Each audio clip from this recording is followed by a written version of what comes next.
All right, if you're the kind of person who likes nachos, tostadas, or chicharrones, then come right back because I'm going to teach you how to make some crispy fried tostones.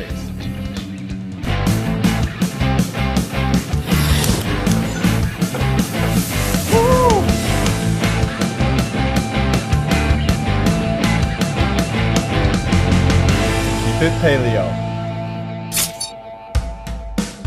All right, so I've got 2 green plantains right here.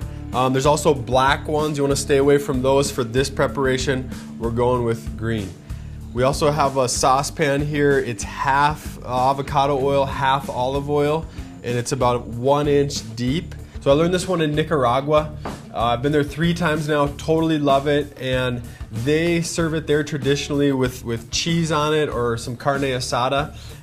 Today I'm just going to teach you to make the tostone, and then we're going to use that as a base for another recipe next week. So here's what we got. I'm going to cut the top and bottom off of this guy, make a slit down the back, and then kind of use your knife. You can push this out. You're going to try to get right in there. You see that? Just find that separation between the peel and the actual plantain. And then what they do is they kind of grab it and push like that. Push it out, push it out, push it out. And then sometimes you can do it with your fingers.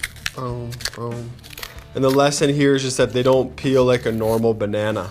All right, there's a little bit more to it, and that's a good way to do it. So we got those 2, boom, into the compost bin right there. And then what I'm gonna do, I'm gonna cut them into pieces about that size. What do you call that? A little bit more than an inch, 1.25 inches. We'll go there, there, there, there, there, and there. Check our temp again, okay? I'm just gonna get these in the oil. It's still hot, but I'm gonna throw them all in there. That'll help cool it down. And we're gonna cook these for like 90 seconds to 2 minutes. All right, so about 2 minutes, I'm gonna pull these guys out. The gal I learned this from, her name was Juana, and she uses a wooden mallet, you know, a wooden mallet, and then she just holds it and pushes with that. I think wood does a good job, but a pan will work too. And I'm just gonna go here, press down, and we got that. Okay, it's like a little cake. Okay, so we got them all smashed out. I'd say this one's probably the best one, or most similar, or maybe this one, to how they look in Nicaragua. I like to cut them a little bit longer and smash them thinner.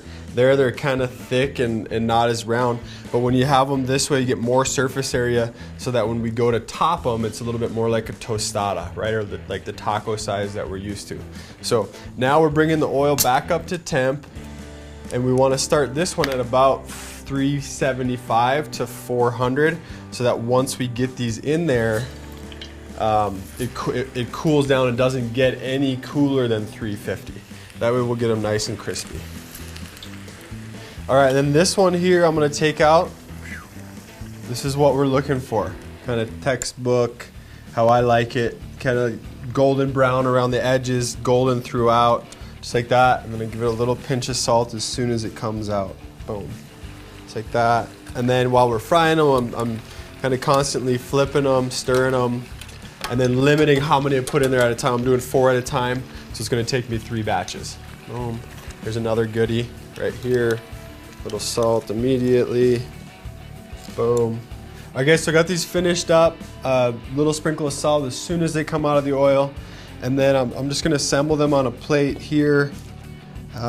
It's really kind of the best crunchy paleo chip option that I've seen.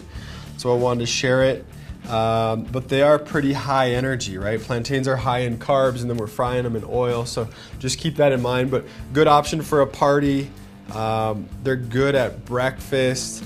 They're good on occasion, right? But you don't want to live off of these things. So there we are, guys, our crispy fried plantains called tostones. Stick around next week. I'll show you how to make my chichaco chicken tostones. And in the meantime, remember to keep it paleo.